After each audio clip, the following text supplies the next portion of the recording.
Добре дошли във влог номер 2.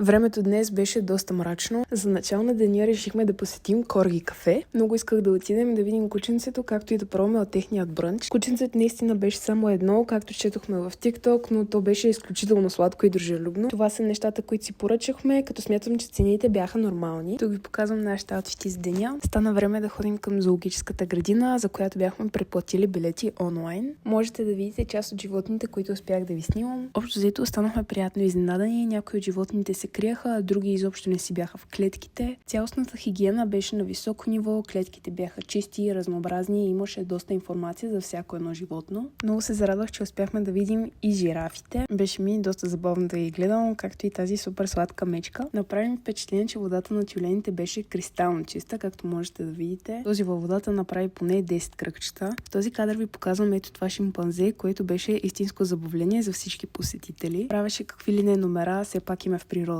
След дългата разходка в зоопарка дойде и време за аквариума. Втората ни атракция за деня. За нея, честно да ви кажа, нямах никакво търпение. Мечта ми е да посетя това място от много малка. Още с влизането ми направиха впечатление тези холограми, които изглеждат адски реалистично на живо. Показвам ви част от рибите и аквариумите, както и моите любими акули.